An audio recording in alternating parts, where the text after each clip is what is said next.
لله الذي أكرم من شاء من عباده بالسعادة في هذه الدنيا وبعد الممات. وصلاة الله وسلامه على حبيب الرب الأمين سيدنا محمد آمين وعلى آله المطهرين وأصحابه الطيبين والتابعين لهم بإحسان إلى يوم الدين. اللهم يا ربنا ألف بين قلوبنا واهدنا يا ربنا سبل السلام اجعلنا يا ربنا من المتحابين فيك ومن المتزاورين فيك ومن المتجالسين فيك ومن المتبادلين فيك إنك أنت على كل شيء قدير. ارزقنا يا ربنا التوبة قبل الموت والشهادة عند الموت والجنة بعد الموت. أما بعد, yang sangat kami cintai para perindu kebahagiaan, para perindu ridha Allah, para pecinta baginda Nabi, dan para pendamba kedamaian. Dan tidak lupa tadi Bapak Wali Kota, Bapak Wakil, dan Bapak Sekda, dan tadi ketua-ketua, dan pokoknya orang-orang penting lah insya Allah. Semoga penting di akhirat. Pak Wali Kotanya pandai berpantun, biasanya luar, biasanya luar. Di pohon kelapa burung kutilan, ada pohon pisang, ada pohon jati. Oh bahagia kita di kota Magelang, orang-orang yang pada baik hati.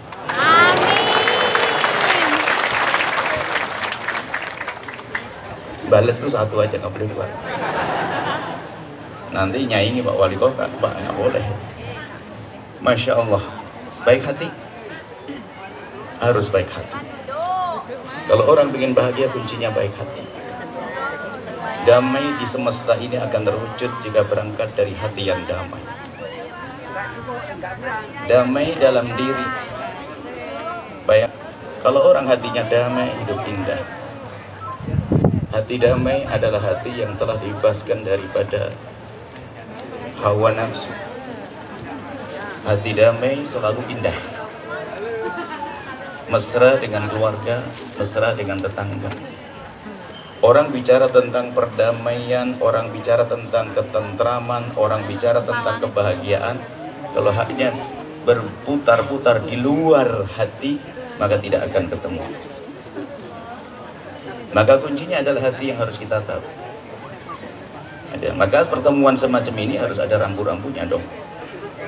Kalau kita bertemu nggak ada rambu-rambunya, omong kosong, pertemuan yang sia-sia. Rambu-rambu pertama dan utama bahwa di antara kita tidak ada benci, tidak ada prasangka buruk. Yang ada hanya cinta. Atau paling tidak kita akan bangun cinta dalam pertemuan singkat ini.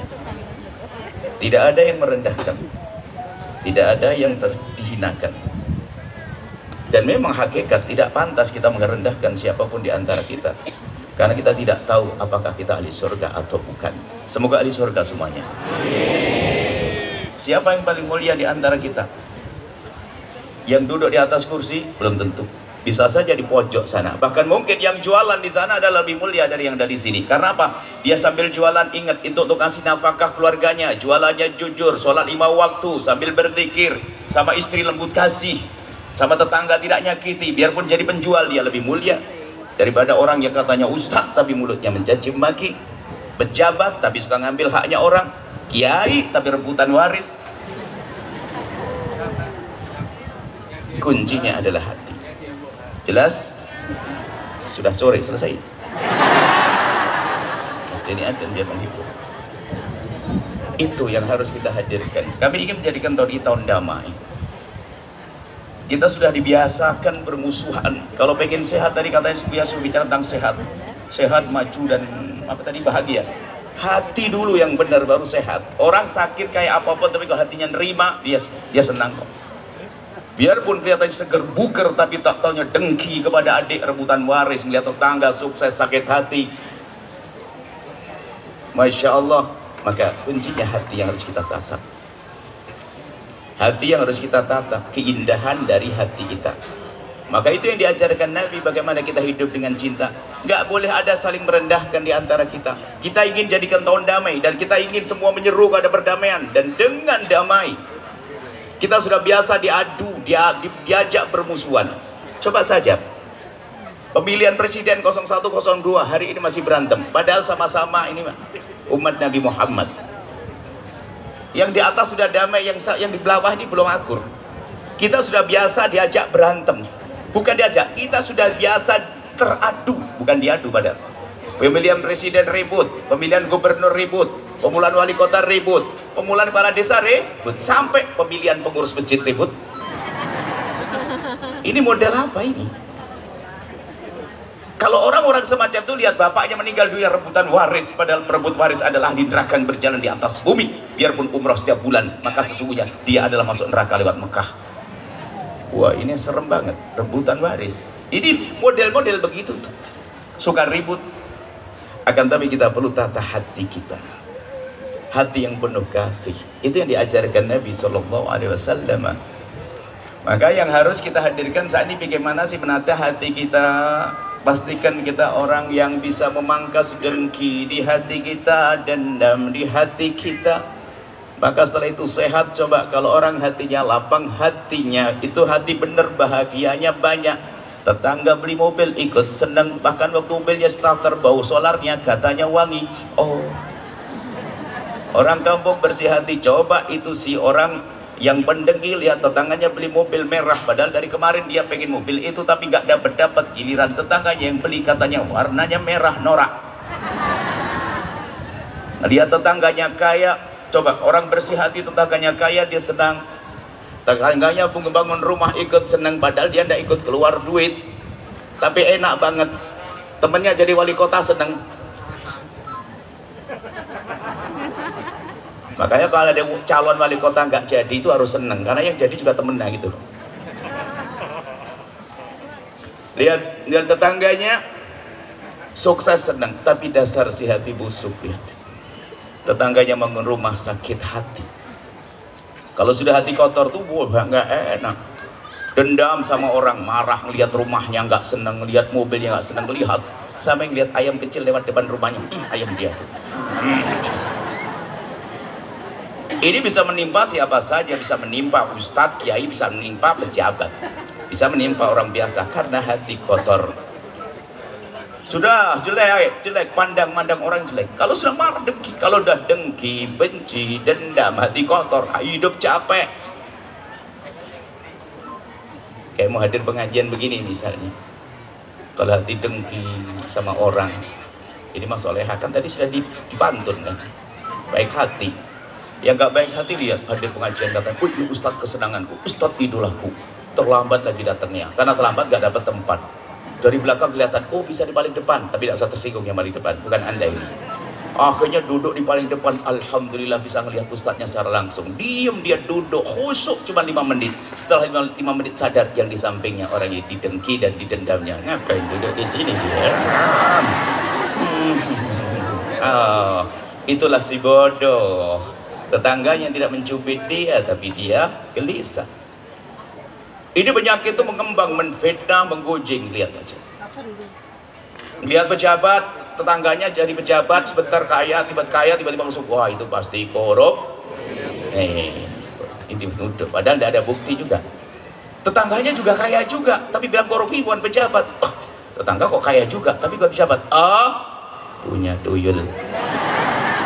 Pernah dengar dulu ada orang cerita punya tuyul? Itu sih sumbernya dari orang dengki. Macam-macam, naudzubillah. Kalau sudah hasud menimpa, seseorang akan busuk dia, akan rendah dia, akan capek dia. Ini di kalangan macam-macam, di kalangan ustadz misalnya, hasadakah ustadz dengan ustadz hasud-hasutan. Ada ustadz dengan ustadz hasud, nggak bisa akur. Oh kalau ketemu persimpangan tuh, masya Allah. Akhirnya ustadznya rebutan donatur. Kalau ada ustadz ngerebut donatur, saya tak kasih semuanya itu. Ustadz rebutan donatur, terus apa lagi? Rebutan santri.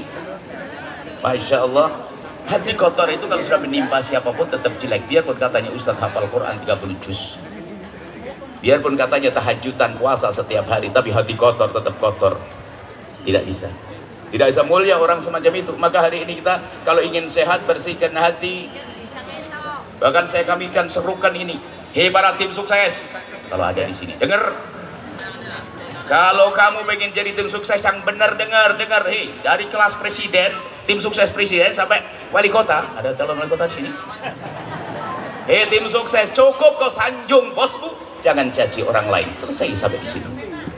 Kalau semua pakai rumus ini, hidup enak.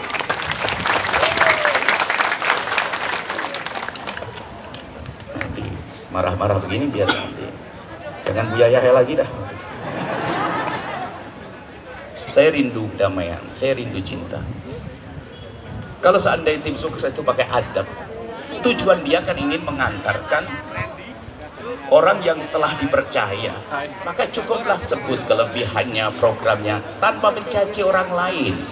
Tapi caci itu mengundang cacian, sehingga olok-olokan, caci maki lah. Akhirnya kita tuh biasa caci maki. Kalau orang biasa caci maki, sudah tidak ada musuhnya di rumah, istrinya dicaci. Oh coba, itu tim sukses yang gampang caci maki. Anda intip di rumahnya, itu suka nyaci istrinya orang. Karena biasa jelek. Kita perlu menata hati kita. Wah ini kalau tim sukses dengar saya suarakan di mana-mana. Kalau tim sukses ini dengar kalimat ini, wah indah ini. Habis itu habis kampanye, besok minum teh bersama. Traktiran. Bahkan doanya orang bersih hati. Maka saya selalu ingatkan, membersihkan hati ini penting banget agar kita bahagia. Kotoran hati capek. Rumah tangga harus indah, harus bahagia. Kadang bermusuhan dengan suami istri. Keindahan harus dibangun, kita harus membuat indah dengan cinta. Pangkas benci, pangkas dengki. Itu yang diajarkan oleh baginda Nabi SAW. Menghilangkan dendam, menghilangkan dengki. Harus kita mulai saat ini. Apa yang harus kita lakukan pertama dan utama? Doakanlah orang lain dengan doa kebaikan sebelum yang lain. Kalau Anda katanya orang soleh, orang baik, menghafal Quran, ustadzah, guru zikir, guru sufi, tasawuf, tapi kalau belum bisa doakan orang lain dengan doa kebaikan, tidak usah ngaku-ngaku. Sebab para kekasih Allah itu kunci yang paling hebat untuk bisa mendapatkan kedar wilayah adalah punya qalbun salim, hati yang selamat. Dia punya dengki sama seseorang, dia marah dengan seseorang, tapi marahnya tidak diwujudkan dalam bentuk reaksi-reaksi negatif. Jadi kalau marah sama seseorang, orang hebat itu lihat, kalau dia lagi marah, ada orang menyakiti dia, ada orang zalim pada dia, orang mencaci dia, dia telah berbuat zalim kepadaku. Al-Quran menyebutkan ahli jannah wasari'u ilal mafiratin min rabbikum wa jannatin 'arduhas samawati wal ardu 'iddat lil muttaqin. Harus tanya ahlinya Al-Quran. Ayat di ujung ayat, wal kadhiminal ghaidha wal 'afina 'anil nasi wallahu yuhibbul muhsinin. Ini orang disakiti, orang hebat disakiti nggak langsung memberikan reaksi, apalagi ikut mencaci. Wal kadhiminal ghaidha, menahan amarah yang ada di dalam hatinya. Biasakan Anda nahan amarah, jangan mudah reaksi. Karena apa? Kita tahu hidup kita dengan manusia yang mungkin salah, biarpun itu katanya suamimu yang sangat mencintaimu, itu tetap manusia. Kadang sakit gigi, marah tidak pada waktunya. Itu istrimu biarpun sangat mencintaimu, kadang datang waktu menjelang haid marah-marah. Anda harus paham. Makanya kalau istri marah-marah, langsung aja pura-pura banting. Anda banting kopiah, ntar lagi pasti haid, gitu saja. Tanda itu aja, nggak usah ditanggapi. Itu marah-marah. Ya memang dia begitu. Wanita itu memang masya Allah berat. Alhamdulillah kita kaum laki-laki tidak pernah haid. Maksudnya harus maklum, Mbak. Belum lagi lihat hamil 9 bulan. Makanya saya itu paling nek sama laki-laki yang kejam sama istri. 9 bulan hamil. Seandainya 5 bulan saja saya suruh bawa di perut saya, mikir saya. Makanya kalau ada suami gak sayang sama istri, waduh, ini manusia atau bukan? Berat hamil, belum lagi melahirkan setengah mati. Betul tidak? Tapi kok berkali-kali melahirkan? Itulah Allah berikan kepada wanita kemuliaan. Makanya kaum pria harus menyayangi, memuliakan dia. Hidup gak ada caci maki. Saya tidak menghargai, saya tidak menghormati orang yang caci maki dalam hidupnya. Rumah tangga caci maki. Pasangan kita tentu ada kekurangan karena dia manusia. Biarpun dia sudah mandi bersih, beberapa jam akan keringatnya bau jeruk. Walang sangit. Kecuali Anda menikah dengan patung, tidak akan berkeringat. Robot, ya kan, nggak akan buang air. Itu manusia, tentu ada kekurangannya.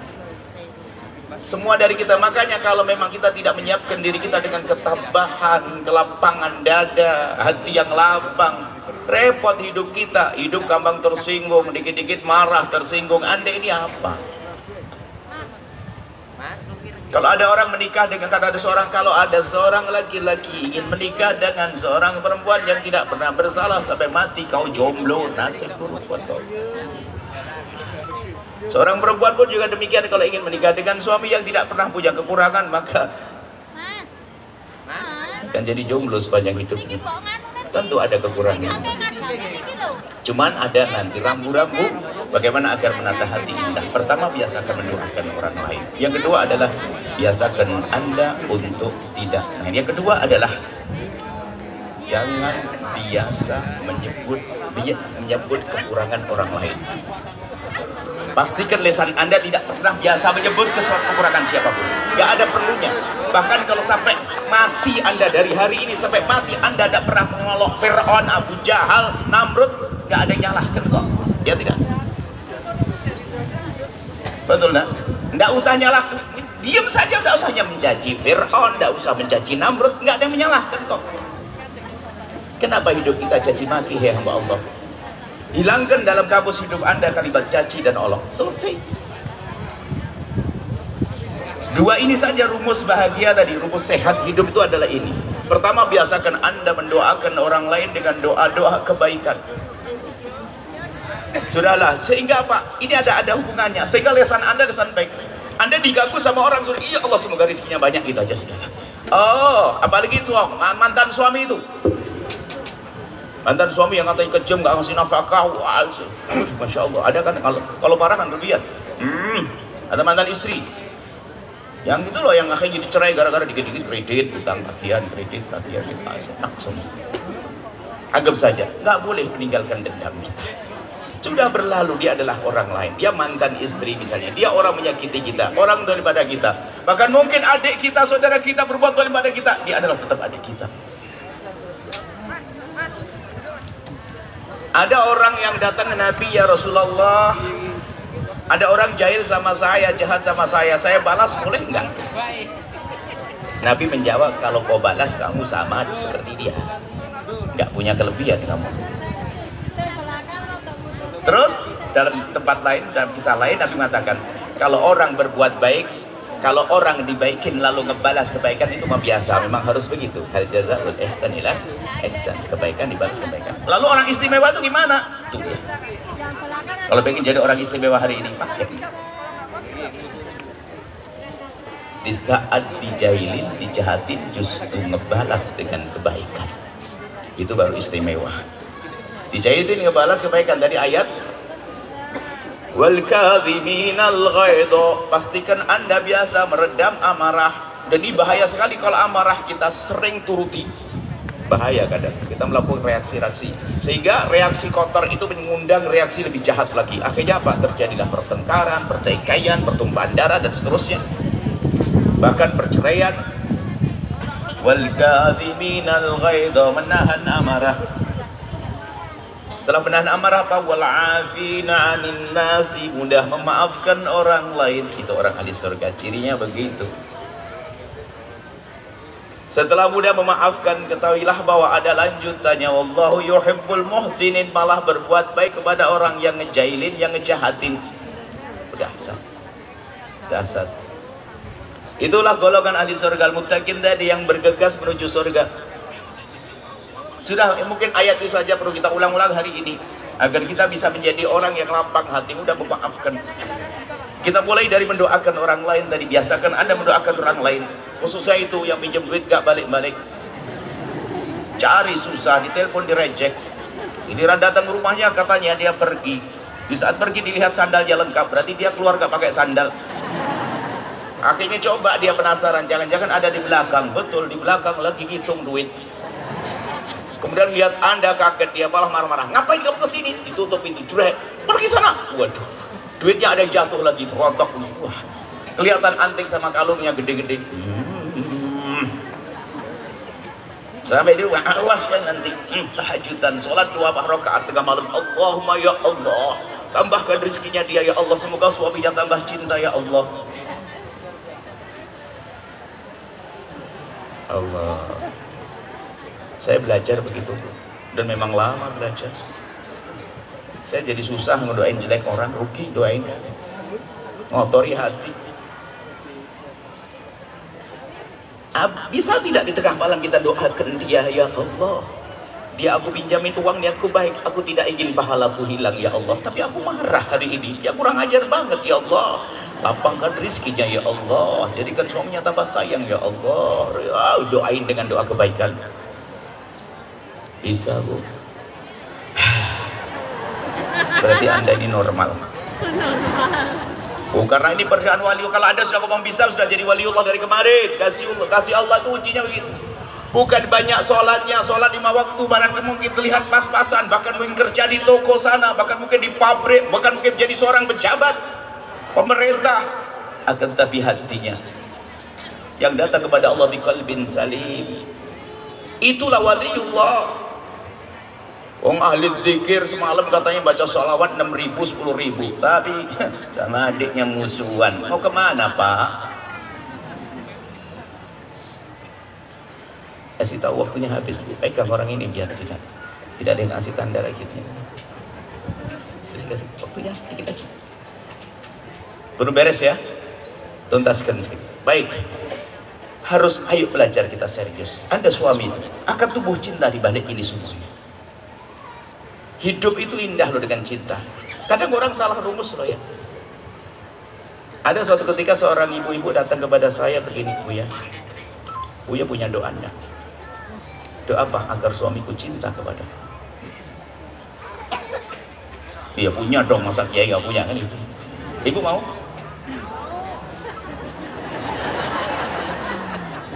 Ada juga kejadian suatu ketika, Pak ini betul, saya lagi tidak tahu bersin apa tuh sepeda, saya kan suka sepeda, itu lagi ngerapi-rapi kok lupa tuh. Ada tukang mampir sambil ngobrol nemenin, Buya, rupanya dia lagi problem sama istrinya. Buya punya ndak doa ijazah, doa ilmu apa katanya orang tuh khotbah Buya. Kenapa? Biar istri saya sayang cinta sama saya. Oh ya punya lah, masa saya nggak punya? Saya ngomong begitu, cuman saya lupa. Maksudnya saya habis itu ngomong lupa. Kalau saya punya ngomong gitu, sehingga orang itu gak pulang-pulang. Waktu makan siang makan, gak pulang-pulang. Loh, ya kita bukan pengen ngusir tamu, cuman kok lama banget. Kayaknya, gimana Pak sehat? Oh ya, ilmunya mana? Apa? Ilmu mahabbah. Oh, baik sini dulu. Bismillahirrahmanirrahim. Wah langsung gas dulu. Mau ikut niru ya? Bismillahirrahmanirrahim. Nanti pulang, punya uang gak? Punya ada.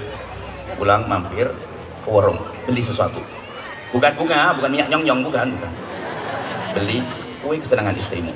Nah, terus nanti pulang ke rumah ketuk pintu, assalamualaikum. Cari istrimu di mana? Kalau istrimu lagi masak, kamu goda dari belakang, kau tiup lehernya. Terus kau gigit kupingnya. Terus kau buka roti, kau suapin dia. Terus kau bantu kalau lagi bersih-bersih dapur, kau bantu mungkin kau rapikan, kemudian ambilkan anduk sayang, ayo cepat mandi. Setelah mandi dia di kamar mandi, Anda sudah mengambil baju yang bersihnya, nunggu di depan kamar toilet. Waktu keluar, ayo pakai ini sayang. Terus nanti bawa ke kamar, dudukkan, kau duduk di sampingnya. Kemudian kau pegang tangannya, kau pijit-pijitin pundaknya dan sebagainya.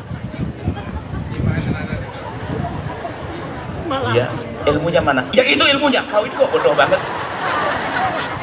Kok cari ilmu adalah ilmu selain itu? Punya ilmu enggak kira-kira ini? Ya ilmunya itu, apalagi berbuat baik itu penting. Tapi jangan nuntut suamimu gitu ya. Kacau ini bahaya. Istri juga begitu.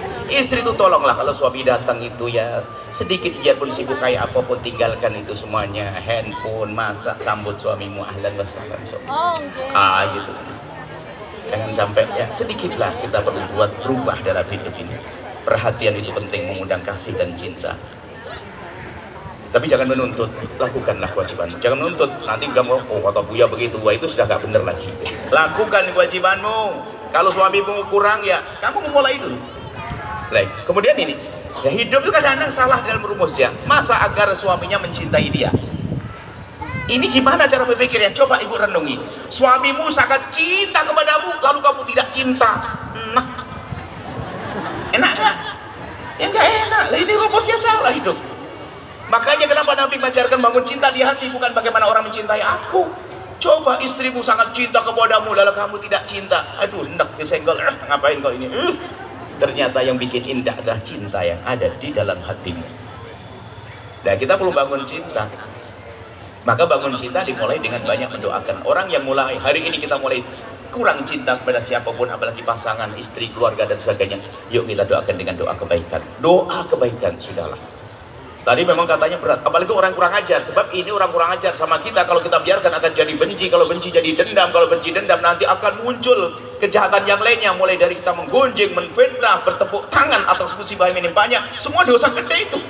Kalau ada orang muslim ketimpa musibah kita tepuk tangan, dosa itu Allah akan timpakan musibah ke kita juga kok.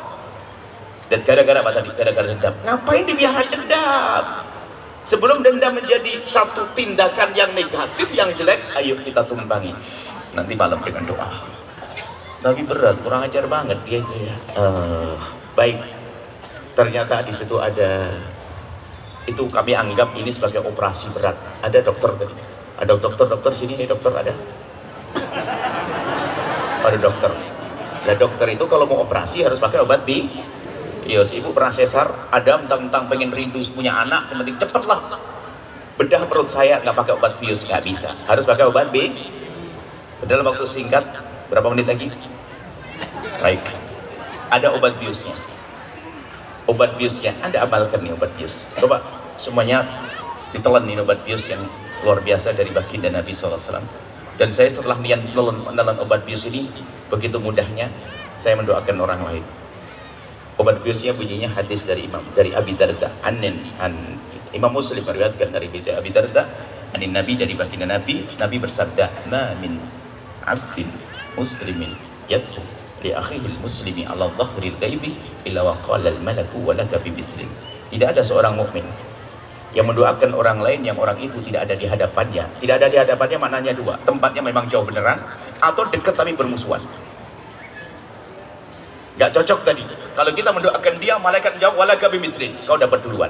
Sehingga para ulama mengatakan ada satu doa yang sangat mudah dikabul oleh Allah tapi sangat dilupakan oleh hamba Allah, adalah doa dengan cara mendoakan orang lain.